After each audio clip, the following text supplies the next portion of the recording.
नमस्ते सम्पूर्ण दर्शक तथा श्रोताहरूमा आज म यस भिडियोमा चाहिँ एउटा गरिब गाउँलाई एउटा विकसित गाउँमा परिणत गर्न 1 वर्षभित्र कसरी सकिन्छ भन्ने कुरोको एउटा रोल मोडेल प्रस्तुत गर्न गइरहेको छु। यो जति पनि इक्जाम्पलहरू तथा उदाहरणहरू दिइएको छ यस भिडियोमा यो चाहिँ विभिन्न वैश्विक संस्थाहरू र अरू यस्ता गाउँहरू जुन कि 1 वर्षभित्रमा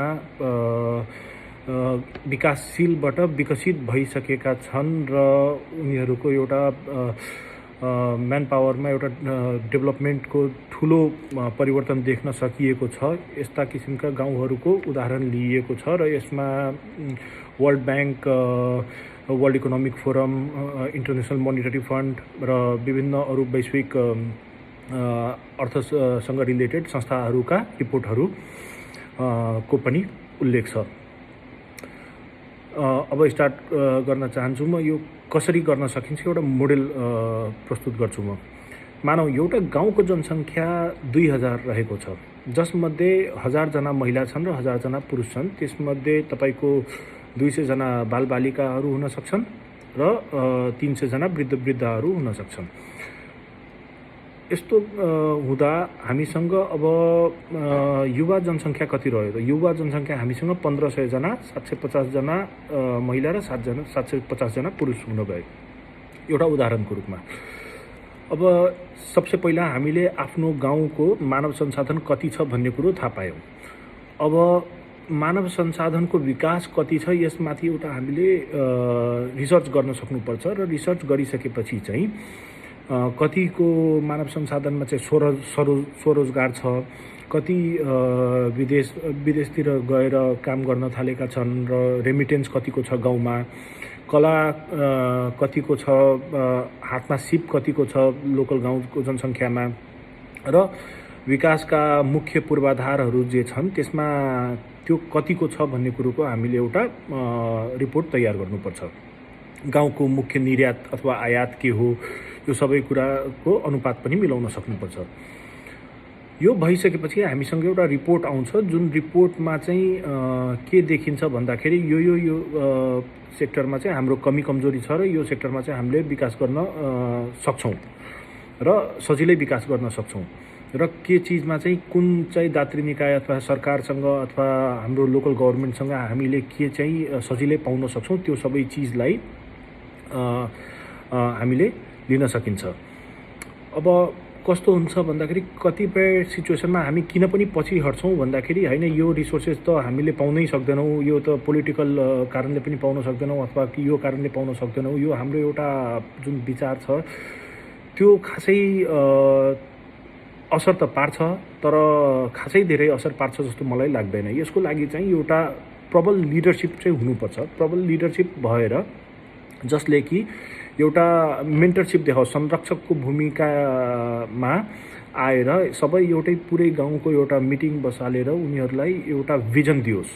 त्यो भिजन दिइसकेपछि चाहिँ उनीहरूलाई हाम्रो गाउँ यो यहाँबाट यो गर्ने भनौँ एउटा कुनै पर्टिकुलर उदाहरण लिन सकिन्छ। जस्तै हाम्रो गाउँमा को छेउछाउका 10 वटा गाउँमा आलुको उत्पादन छैन भनेपछि यदि हाम्रो गाउँको जमिनमा आलु उत्पादन गर्न सकिन्छ भने छेउछाउको 10 गाउँमा यदि हामीले आलु सप्लाई गर्न सकियो भने हाम्रो आफै गाउँको आर्थिक सुदृढीकरण हुन जान्छ। अब त्यस्तै गाउँमा अरू के छन् त? भौतिक संरचनाको विकास कतिको चाहिएको छ र के चाहिन्छ? गाउँमा अस्पताल छ कि छैन, विद्यालय छ कि छैन, सडक सिँचाइको कतिको सुविधा छ, बिजुली, ब्याङ्क छ कि छैन, रोजगारी सिर्जना गर्ने अवसरहरू छन् कि छैनन् र सबसे ठुलो कुरा सामान्य जुन नागरिकहरू छन् उनीहरूमध्ये कतिको जागरुकता छ र कतिको हिम्मत छ र कतिको अगाडि बढ्ने र विकास गर्ने एउटा क्षमता छ, त्यो चिजको सर्वेक्षण चाहिँ हुनुपर्छ। त्यसपछि अर्को सर्वेक्षण चाहिँ हामीले प्राकृतिक संसाधन चाहिँ हाम्रो गाउँमा कतिको छ भन्ने कुरो बुझ्न सक्नुपर्छ। यो कुनै आवश्यक छैन कि तपाईको गाउँमा सुनको खानी अथवा हिराको खानी अथवा पेट्रोल हुनुपर्छ अथवा कुनै कुनै पनि यस्ता किसिमका आर्थिक रिसोर्सेसहरू हुनैपर्छ भन्ने छैन। तपाईँ यदि कृषि प्रधान गाउँ नै हुनुहुन्छ भने पनि त्यो आफैमा एउटा एकदम ठुलो सेल्फ सस्टेनेबल बनाउने एउटा तरिका हो। अब प्राकृतिक संसाधन र तिनीहरूको मात्रा चाहिँ कतिको छ, अब हामीसँग कतिको जमिन खेतीयोग्य छ, कतिको जमिन बगर छ, कतिको जमिन बालुवा छ। जस्तै बालुवा भएको जमिनमा हामीले के उत्पादन गर्न सकिन्छ, कि कुनै किसिमको कल कारखाना बनाउन सकिन्छ, अथवा खेतीयोग्य जमिनलाई चाहिँ कसरी के खेती गर्ने हो र छेउछाउको धेरै टाढा पनि जानु नपरोस् बजारको लागि। आफ्नै छेउछाउको 10वटा गाउँको बजारको मूल्याङ्कन गर्न सक्नुपर्छ। यो भइसकेपछि चाहिँ हामीलाई एउटा भिजन आउँछ र त्यो भिजन चाहिँ एउटा प्रपर सुदृढ लिडरले चाहिँ हाम्रो सम्पूर्ण गाउँका जनसङ्ख्यामध्ये देखाउन सक्नुपर्छ र उनीहरूलाई चाहिँ के कसरी गरेर चाहिँ यो भिजनलाई चाहिँ सक्सेसफुल पार्न सकिन्छ भन्ने कुरो देखाउने चाहिँ उहाँको काम हुनुपर्दछ। र त्यसपछि विज्ञान र प्रविधिमा विकास अवश्य पनि हुनुपर्छ। जस्तै अब कुनै गाउँमा पुरानो जमानामा हलो र गोरुले खेती हुन्थ्यो भने के थाहा अब ट्र्याक्टर ल्यायो भने त्यो समय कम हुन जान्छ र उत्पादनको मात्रा बढ्न सक्छ। अथवा भनौँ कुनै पनि यस किसिमका विकासका योजना, जस्तै अब गाउँमा बिजुलीको खम्बा अथवा तारहरू लिएर आउन धेरै समस्या छ भने के थाहा सोलर पावरमा हामीले फोकस गरेर एउटा इको सस्टेनेबल इन्भाइरोमेन्ट फ्रेन्डली एउटा विकासको वातावरण मिलाउन सकिन्छ कि गाउँ गाउँमा चाहिँ हरेक घरमा सोलरबाट बिजुली, अथवा भनौँ न जल स्रोतको धनी गाउँहरूमा के थाहा त्यहाँ एउटा पावर प्लान्ट, सानो पावर प्लान्ट बनाइदिएर हामीले जलविद्युत निकाल्न सकिन्छ कि। यो चिजहरूको चाहिँ हामीले एउटा रिसर्च गर्न सक्नुपर्छ। त्यसपछि यसको लागि चाहिँ हाम्रो सबसे मुख्य स्टेप चाहिँ मैले के नै भन्न चाहन्छु भन्दाखेरि लिडरसिप सबसे इम्पोर्टेन्ट कुरा हो र लिडरमा चाहिँ भिजन हुनुपर्छ र त्यो के गर्ने हो भन्ने कुरोको एउटा रिसर्च चाहिँ हुनुपर्छ। र त्यसपछि उहाँले चाहिँ एउटा प्रपर सही मार्गदर्शन दिन सक्नु पर्छ। त्यसपछि उहाँले आफ्नो गाउँको जनसङ्ख्याको आधारमा हातमा के सिप छ, कला छ, त्यसको आधारमा चाहिँ कार्य विभाजन गर्न सक्नुपर्छ। यदि गाउँका हरेक जनतालाई लिएर 15 दिन लिएर गाउँका हरेक घरमा पुग्ने गरी सडक बनाउन सकिन्छ भने हाम्रो गाउँको सडक बनाउन सस्तो पर्न जान्छ होला। हो, अवश्य पनि त्यसलाई चाहिने र मेटेरियलहरू चाहिँ हामीलाई सरकारले अथवा लोकल गभर्मेन्टले प्रोभाइड गराउनु पर्ने हुनसक्छ। तर त्यो पनि खासै ठुलो हुँदैन। जब हामीले हाम्रो गाउँको चेतना त्यस अनुसार हुन्छ र गाउँका सबै नागरिकले मिलेर होइन हाम्रो गाउँमा सडक हुनुपर्छ भन्ने सोच बनाउँछन्, सबैले आफ्नो श्रम दिन तयार हुन्छन्, त्यो शर्तमा चाहिँ यो अवश्य पनि सफल हुन सक्छ। 15 दिनको दुःख हो, त्यसपछि आजीवन सुख भोग्न पाउँछन्। त्यसपछि हामीले अनुसन्धान गर्छौँ कुन सेक्टरमा चाहिँ हामीले बढी फोकस गरेमा राम्रो हुनेछ भन्ने कुरोको अनुसन्धान गर्छौँ। त्यसपछि सर्वेक्षण गर्छौँ। हामीले सर्वेक्षण गरिसकेपछि चाहिँ अब हामीले त्यसमा क्यापिटलाइज गर्छौँ, त्यसमा चाहिँ कार्यान्वयन गर्छौँ।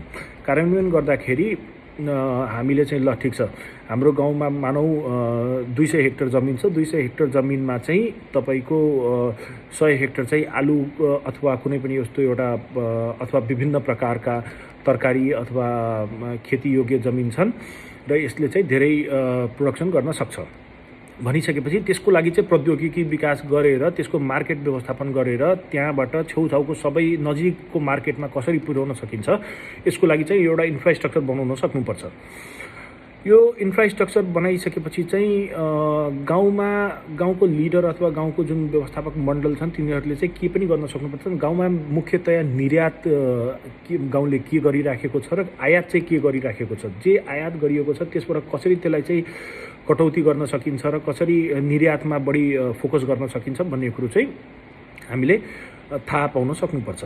त्यसपछि आपूर्ति चाहिँ कहाँबाट के चिज ल्याउने, कसरी सस्तो पर्छ र हरेक जनतामा चाहिँ हरेक चिजको सुविधा पुगोस् यसको लागि एउटा प्रपर च्यानल बनाउन सक्नुपर्छ र कुनै पनि जनता जात धर्म या लिङ्ग अथवा कुनै पनि किसिमको भेदभाव चाहिँ हुनु हुँदैन। अवश्य पनि जसले बढी काम गर्छ उसलाई एउटा क्यापिटलिस्ट सोसाइटीको यो कानुन नै हो, जसले बढी मेहनत गर्छ उसँग बढी धन हुन जान्छ। अब मुख्यतया यो सबै चिजमा विचार पुर्याइसकेपछि अब हामीले चाहिँ हाम्रो गाउँका अनयुज्ड रिसोर्सेस र पोटेन्सियल युजेबल रिसोर्सेसहरूको चाहिँ पत्ता लगाउनुपर्छ। जस्तै गाउँका खेतमा कतिपय गाउँहरूमा देखिन्छ कि तपाईँको बालुवा हुन्छ, त्यसमा खेती हुँदैन, केही पनि गर्दा तर त्यो त्यसै वर्षौँसम्म त्यसै रहिरहन्छ। के थाहा त्यो बालुवा भएको खेतमा चाहिँ हामीले खरबुजा उत्पादन गर्न सकिन्छ कि एलोभेरा उत्पादन गर्न सकिन्छ कि तपाईँको पाइनएप्पल उत्पादन गर्न सकिन्छ कि त्यस्तो चिजहरू गर्ने।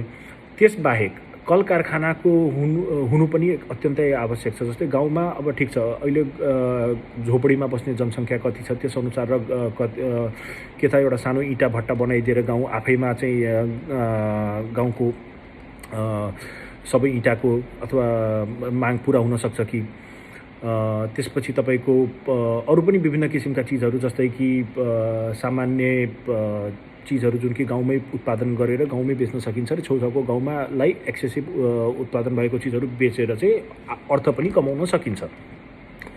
यो एउटा मोडल हामीले यदि फलो गर्ने हो भने चाहिँ तपाईँको अवश्य पनि हरेक गाउँ सफल हुन सक्ने म देख्दछु। र यो बाहेक चाहिँ सबसे ठुलो कुरा इम्पोर्टेन्ट चाहिँ के हो भन्दाखेरि हामीले चाहिँ एउटा गुणस्तरीयता मापन गर्न सक्नुपर्छ। जुनसुकै प्रोडक्सन हामीले गर्छौँ त्यो चिजको एउटा प्रपर गुणस्तरीयता भइसकेपछि के हुन्छ भन्दाखेरि इन्टरनेसनल मार्केटमा त्यसको एउटा रेप्युटेसन जान्छ, नेसनलिटी। अब जस्तै भनौँ हामीले आजको डेटमा सुन्दै आएको छौँ लालबन्दीको टमाटर। अब लालबन्दीको टमाटर सुन्दाखेरि त अवश्य पनि राम्रै भएर त्यति धेरै फेमस भएको होला। त्यही भएर हरेक चिजको चाहिँ एउटा क्वालिटी मापन चाहिँ गर्न सक्नुपर्छ। यो भइसकेपछि हाम्रो गाउँ अवश्य पनि 1 वर्षभित्रमा चाहिँ एउटा गरिब गाउँबाट एउटा विकसित गाउँमा परिणत हुन जान सक्छ।